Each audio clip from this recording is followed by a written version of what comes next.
Buenas tardes, ¿me pueden escuchar?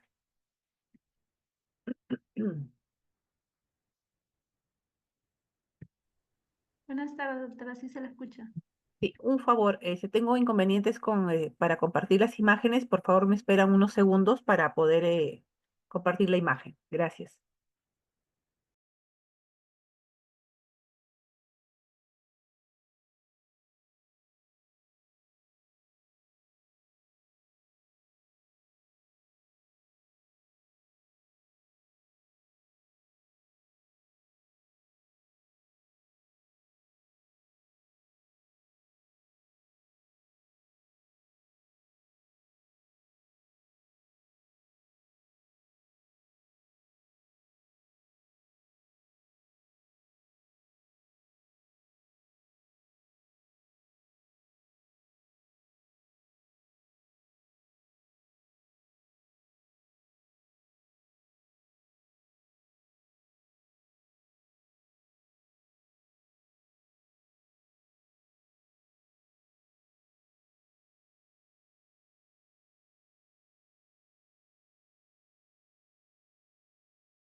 Sí, buenas tardes, les saluda Fabiola Palomino Rosas. Si el doctor Cano está escuchándome, por favor me puede permitir compartir imagen. Gracias.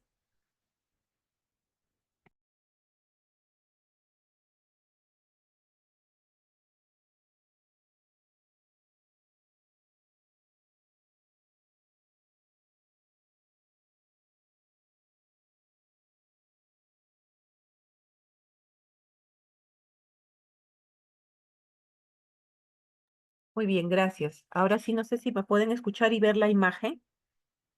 Sí se ve, doctora. Muy bien. Entonces vamos a dar inicio, siendo las 11, las 3:34 del día 29 de noviembre. Vamos a dar inicio a la última clase de teoría a cargo mío. Soy Fabiola Palomino Rosas, médico docente y asistente del Departamento de Enfermedades Infecciosas del Hospital de Policía del Perú. Y en esta oportunidad nos ha tocado exponer el tema de infecciones oportunistas en pacientes inmunosuprimidos. ¿Y qué es lo que tenemos que decir respecto a esta patología o a este grupo de enfermedades que ahora nos congregan en esta clase? Primero, varias de estas patologías ya han sido revisadas en en las teorías previas en su rotación, en la presente rotación. Y lo que vamos a hacer en esta clase es reunirlas todas y agruparlas de acuerdo al daño que pueden producir a nivel inmunológico, ya sea celular o de inmunoglobulinas, y determinar qué patologías y qué características tienen la deficiencia de ambas vías que tenemos como soporte para el sistema inmunológico. Entonces, con respecto a ello, podemos decir que el sistema inmune en general tiene varias actividades o varias funciones dentro de nuestro organismo. Tiene una actividad antiinfecciosa que evita obviamente la producción o las infecciones y por lo tanto la enfermedad, manifestaciones de la enfermedad infecciosa. Después, perdón, tiene una actividad antineoplásica o antitumoral que evita que algunos oncogenes se disparen o se presenten y que el paciente pueda tener alguna patología neoplásica. Y además, también tienen la actividad de tolerar lo que es propio, es decir, no formar autoanticuerpos, porque si se formasen estaríamos ya hablando de enfermedades autoinmunes o también en algunos pacientes llamadas o denominadas enfermedades alérgicas. Entonces, es una clasificación, es un grupo de actividades que tiene el sistema inmune sobre nuestro organismo frente a las noxas externas e internas que podamos tener y que puedan generar infección y o enfermedad. Luego de ello, también tenemos que tener en cuenta que cuando nosotros tenemos un proceso infeccioso y estemos frente a un paciente con un proceso infeccioso, debamos rápidamente determinar si el paciente está inmunocompetente o inmunosuprimido. Esos son dos puntos importantes, las actividades del sistema inmune y qué tipo de paciente tenemos al frente para nosotros poder abordarlo. El siguiente es un cuadro en donde es un recordaris en realidad, que ustedes ya seguro tienen conocimiento, pero aquí sí es importante que ustedes lo recuerden, porque vamos a hablar de, como les comenté al inicio, de las patologías que dependen de las lesiones del sistema inmune humoral y otras que eminentemente son producto del daño a nivel de la inmunidad celular, ¿no? Entonces, el sistema inmune tiene una inmunidad innata, o nosotros nacemos con una inmunidad innata que está caracterizado por el frente fagocitario y que estos a su vez están conformados por los polimorfonucleares, o sea, la línea blanca o los glóbulos blancos polimorfonucleares de tipo neutrófilos que van a protegernos, si quiere decir así, o combatir las bacterias que están fuera de las células y algunos hongos. Mientras que durante nuestra vida, conforme nos vamos encontrando o relacionando o enfrentando algunas gérmenes o patógenos, nuestro organismo va a ir formando lo que se denomina la inmunidad adquirida. Y esta inmunidad adquirida puede ser de dos tipos, humoral, o sea, eminentemente por inmunoglobulinas, o celular, caracterizado por la defensa por los linfocitos, ¿no? Linfocitos T. Entonces, cuando nosotros estamos hablando de la inmunidad humoral, ¿qué actividad realiza? Es protegernos de todos los gérmenes que están encapsulados. Mientras que la inmunidad celular mediada por linfocitos nos va a defender de todos los gérmenes que están dentro o fuera de las células. Este siguiente cuadro trata de cuando nosotros nos referimos al grupo de pacientes inmunocompetentes o inmunosuprimidos o inmunocomprometidos. Entonces, cuando nos dicen esto, nosotros debemos de reconocer de qué personas estamos hablando, de qué tipo de paciente, con qué perfiles de paciente podemos decir que este paciente es inmunocompetente, inmunosuprimido para poder abordar. Entonces, cuando nosotros hablamos de paciente inmunosuprimido o inmunocomprometido, estamos hablando de un grupo de pacientes caracterizados porque son neonatos o adultos mayores, o sea, los extremos de la edad, o muy niños o muy mayores. Pacientes oncohematológicos, o sea, con patología oncológica y además puede ser de órgano sólido o hematológico. Aquellos pacientes trasplantados también están dentro de este grupo. Los pacientes que tienen quimio o radioterapia, pacientes neoplásicos, como les decía, de órgano sólido o hematológico, o aquellos que han recibido trasplante de órgano sólido o hematológico, los pacientes con VIH, los que toman corticoterapia por larga data, debido, por ejemplo, a enfermedad reumatológica, neumológica, la ingesta de drogas inmunosupresoras que muchas veces se utilizan como quimioterapia o como tratamiento para enfermedades reumatológicas, enfermedades o patologías endocrinas, en donde formamos autoanticuerpos contra algunos órganos, ¿no? Contra tiroides, contra timo, etcétera. Pacientes con enfermedad renal o cardíaca crónica y hepatopatía, y patología propiamente reumatológica y la malnutrición o los extremos, ¿no? U obesidad o desnutrición. Entonces, una vez que tenemos comprendido a qué le llamamos nosotros inmunocomprometido y definido bien, Entonces, cuando nosotros abordemos a nuestro paciente, tenemos que definir si es que este paciente viene a la consulta por las preguntas que yo le voy a realizar en la historia clínica, por los antecedentes y la anamnesis, voy a poder darme cuenta si este paciente que está frente mío y que requiere una consulta infectológica tiene inmunosupresión o está inmunocomprometido o está inmunocompetente, ¿no? Entonces, aquí nuevamente del cuadro anterior, dentro de este grupo vamos a poder decir, este grupo de pacientes inmunocomprometidos tiene la inmunidad innata alterada o tiene la inmunidad innata, perdón, la inmunidad adquirida alterada.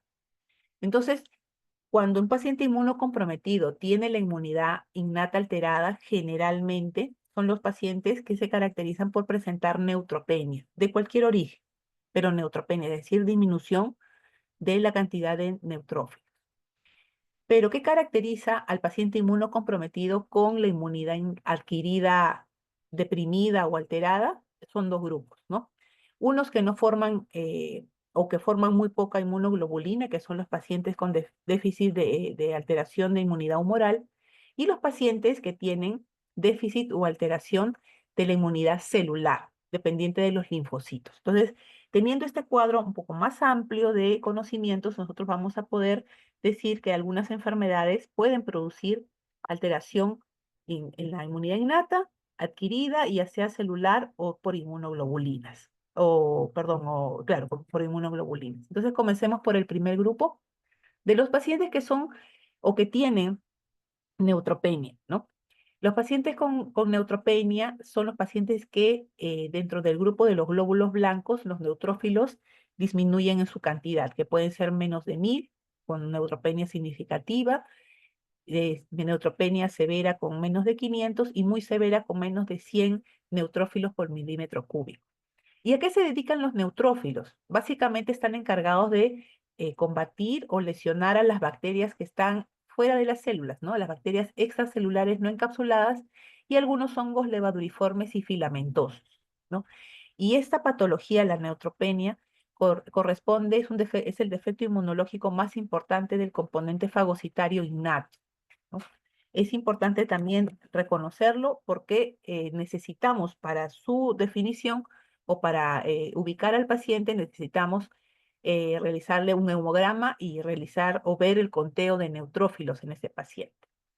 Entonces, la inmunidad, la alteración de los neutrófilos, como les dice, es el compromiso de la inmunidad innata y nos expone a infecciones producidas por estos gérmenes que hemos definido en pacientes sobre todo con leucemia, con quimioterapia, con radioterapia, con anemia plástica y con trasplante de algunos de órganos. ¿Qué gérmenes están comprometidos o qué gérmenes nos podrían dañar al paciente cuando éste tiene neutropenia?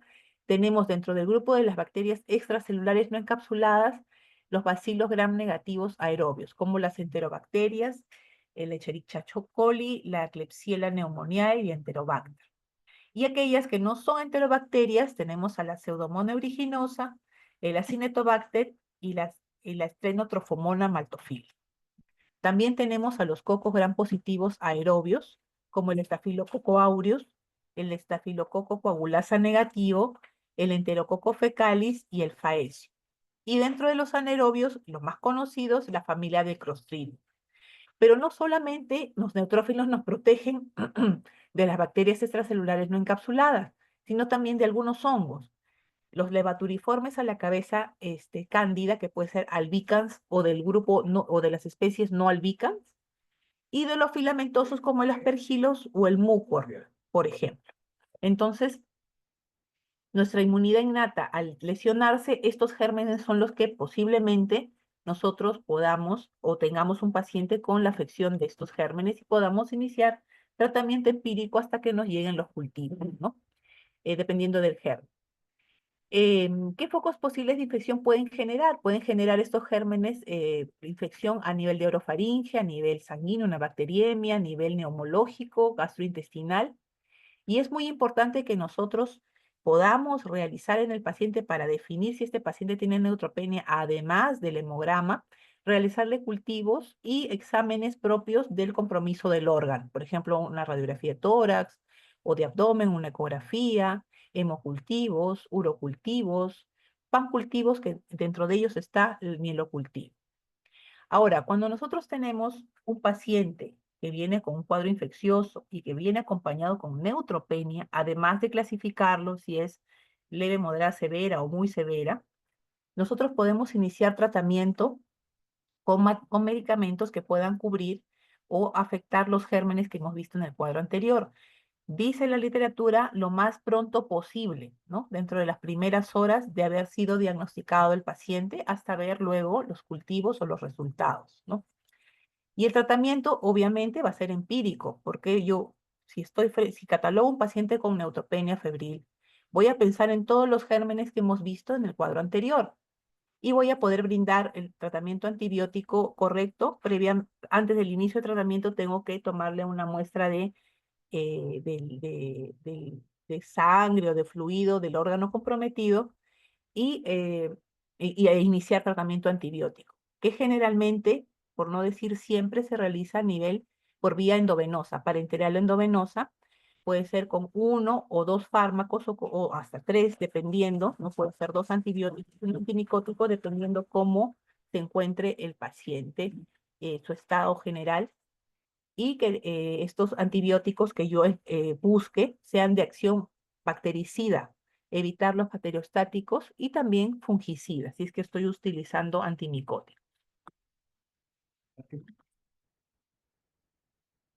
Entonces, ahora el tratamiento, lo que estábamos explicando. Entonces tenemos la neutropenia febril, la monoterapia, que puede ser con medicamentos betalactámicos. Ahí tenemos la piperacilina tazobactam, el cefepime, la cefalosporina de cuarta generación, y los carbapenems. Dentro de los carbapenems más conocidos, imipenem y meropenem. Recuerden, ertapenem usualmente no lo indicamos porque ertapenem no cubre Pseudomonas aeruginosa. En cambio, imipenem y meropenem sí. Y cuando tengamos que hacer combinaciones, podemos usar estos mismos medicamentos unidos a los aminoglicósidos, siempre y cuando nosotros estemos vigilantes de la función renal, auditiva y de equilibrio, porque recuerden que los aminoglicósidos pudieran producir en algunos pacientes daño renal o exacerbación del daño renal, ótico o de vestíbulo. Otros medicamentos que nosotros podemos indicar son los medicamentos o unirnos a estos antibióticos con medicamentos que cubran anaerobios, por ejemplo, metronidazol, por ejemplo, clindamicina, o si estamos sospechando en esterfilococo meticilino resistente o penicilino resistente, está la vancomicina y el linezolid. Y si estamos sospechando o vemos lesiones vesiculares características de infección por la familia del herpes tipo 1, 2 o herpes zóster o varicela zóster, pudiéramos iniciar tratamiento con aciclovir. Y dentro de los medicamentos antimicóticos que tenemos nosotros para ofrecerles a estos pacientes, a la cabeza están los polienos, ¿no? Los puntos anfotericin B, que debe ser de uso hospitalario eminentemente con un protocolo adecuado para que el paciente no haga reacción adversa a la anfotericina, sobre todo si estamos usando anfotericina de oxicolato, ¿no? Pues también tenemos presentaciones asociadas al lipio. Y los otros antimicóticos que pudiéramos usar está la caspofungina y azoles como el voriconazol y el fluconazol, dependiendo, debemos estar vigilantes de la función hepática en este caso. Luego tenemos a los pacientes inmunocomprometidos que tienen deficiencia de la inmunidad humoral. ¿Y a qué se refiere eso? Se refiere al grupo de pacientes que tienen alteraciones en la formación de las inmunoglobulinas. Puede ser de origen primario, o sea, que nazcan con deficiencia de la formación de inmunoglobulinas, como que en el tiempo de vida el paciente tenga lesión de la producción de inmunoglobulinas. ¿Cuándo ocurre? Cuando el paciente tiene agama o hipoglobulinemia congénita, por ejemplo, si es primaria o adquirida, asplenia, ¿no? Sobre todo en los pacientes con lupus que tienen hipofunción o función nula del vaso o hiposplenia, o con los pacientes que por algún accidente o alguna neoplasia pueden comprometer la estructura del vaso y hay que retirárselos a través de una esplenectomía, o los pacientes con mieloma múltiple y con leucemia linfocítica crónica. ¿Qué pacientes, perdón, qué gérmenes pueden eh, estar presentes en un paciente cuando la inmunidad humoral está deprimida, deteriorada? Están las bacterias encapsuladas, a diferencia del grupo anterior, como el neumococo, el meningococo, el Haemophilus influenza. Por favor, no equivocarse con el virus de la influenza. En este caso, Haemophilus influenza es una bacteria. Otro germen comprometido en ese grupo de pacientes con la inmunidad humoral alterada está el Cryptococcus neoformans dentro de lo que son micosis. Y todos estos gérmenes pueden dar sobre todo neumonía o meningoencefalitis. También puede haber compromiso de sinusoides, ¿no? Entonces, es muy importante que en este grupo de pacientes, además de brindarle tratamiento específico para estos gérmenes de forma empírica y luego ver qué sale en los cultivos, debe brindársele tratamiento tipo profilaxia, ¿no? Profilaxia primaria con vacunación contra neumococo, contra la bacteria de Haemophilus influenza tipo B, meningococo, contra la influenza en sí, el virus de la influenza. Entonces, tenemos pacientes que tienen estas patologías del grupo donde está el punto de población de riesgo, entonces deberían estar vacunados, tanto profilaxia primaria como secundaria, ¿no? Y luego tenemos el grupo de pacientes que tienen déficit o alteración de la inmunidad celular. ¿De quién estamos hablando? Los pacientes que no manejan bien o no tienen una adecuada cantidad de linfocitos, de población linfocitaria. A ese grupo de pacientes nos referimos cuando la inmunidad celular está deprimida o alterada, ¿no? ¿Y qué pacientes tienen o qué enfermedades se producen cuando el paciente tiene alteración de la inmunidad celular? Tenemos a los pacientes con linfoma Hodgkin o no Hodgkin, a los pacientes que usan corticoterapia crónica, por ejemplo, en cualquier patología. En pacientes trasplantados puede ser por órgano sólido o hematológico. Los pacientes con VIH y SIDA, los pacientes que toman medicamentos o drogas inmunosupresoras y los pacientes que tienen problemas tipo sarcoidosis. En este caso, el tratamiento depende del agente etiológico. Entonces decimos, ¿qué gérmenes pudieran dañar a estos pacientes que tienen la inmunidad celular deprimida? Tenemos gérmenes intracelulares y extracelulares que pueden poner en compromiso a este grupo de pacientes. ¿Qué gérmenes son? Si son intracelulares, está la salmonela, las micobacterias, tanto tuberculosas como no tuberculosas. Dentro del grupo de las no tuberculosas, ustedes reconocerán, por ejemplo, Mycobacterium avium complex, Kansasi, Chelonae, etcétera, que son raras pero están presentes. Los pacientes, perdón, el Listeria monocitógenes también son microorganismos intracelulares que pueden dañar o producir infección y enfermedad en este grupo de pacientes. Toda la familia del virus del herpes, Epstein-Barr virus, citomegalovirus, herpes tipo 1, 2, varicela zoster, virus de la hepatitis B, hongos, los levaduriformes y los patógenos endémicos como el Pneumocystis jirovecii o el Toxoplasma gondii. Y dentro de los gérmenes extracelulares están los ácaros y los helmintos. Entonces, todo este grupo de gérmenes puede producir enfermedad o infección y enfermedad en este grupo de pacientes porque se caracterizan por tener la inmunidad celular deprimida. Y de acuerdo al agente etiológico, yo voy a brindar tratamiento, ¿no? Si estamos frente a una salmonelosis, tenemos ciprofloxacina. Si estamos frente a Mycobacteria tuberculosis, sabemos los esquemas de tratamiento o los no tuberculosis, en ambos dependiendo su cultivo y sensibilidad. Para listeria y toxoplasma tenemos el sulfa o trimetoprim sulfametoxazol. Para los gérmenes o los virus de la familia del herpes tenemos aciclovir o ganciclovir. Y para los ectoparásitos y los helmintos tenemos los antiparasitarios tipo albendazol, mebendazol, etc. Entonces, terminando ya con esta primera parte de la clase, podemos decir que depende mucho de nuestro tratamiento, cómo sea el perfil del paciente.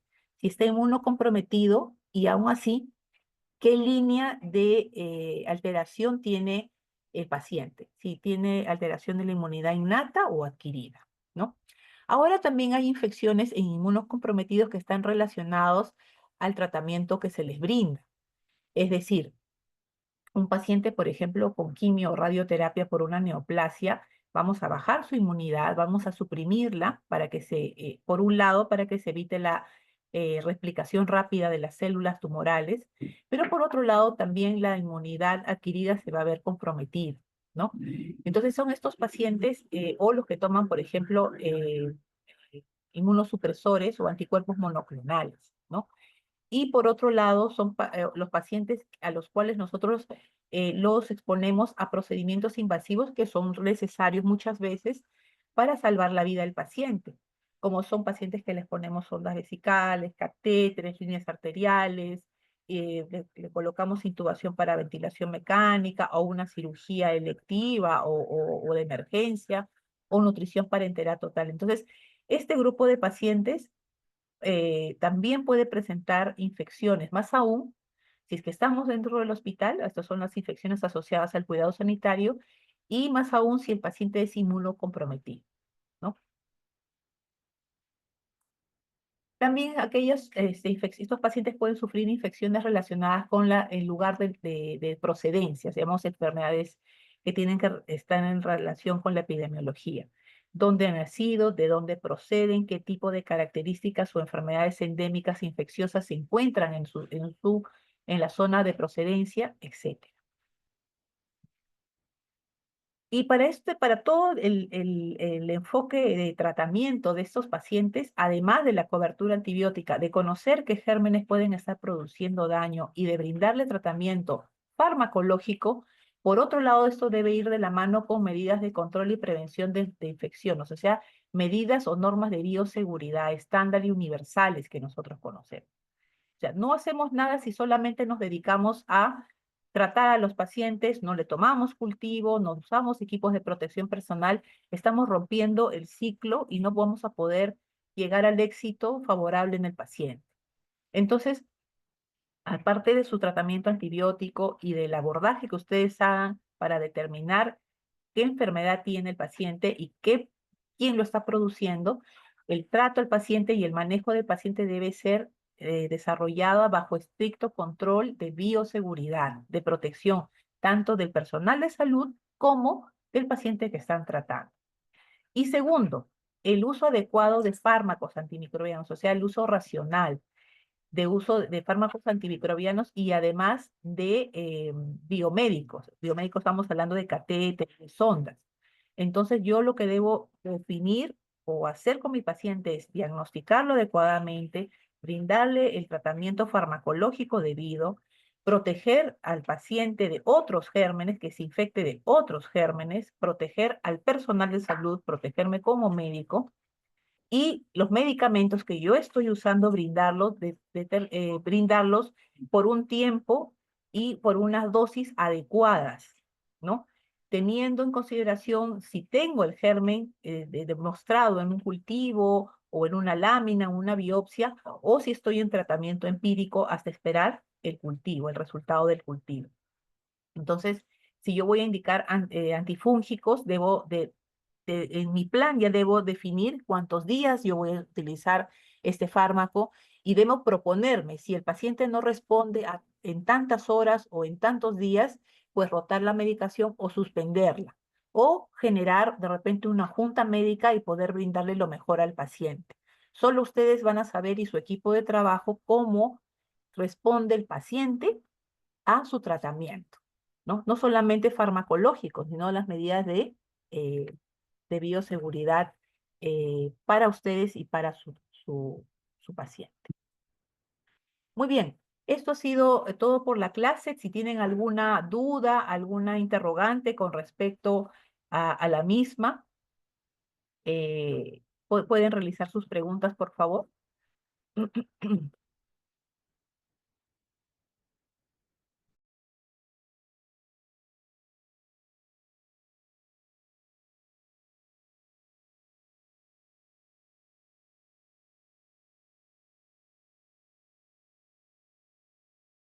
Todo claro, doctora.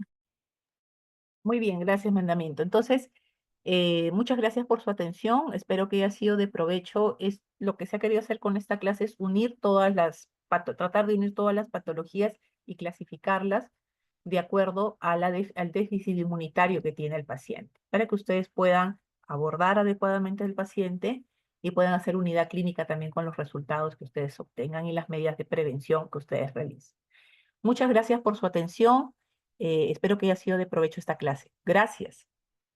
Muchas gracias, doctora. Gracias, doctora.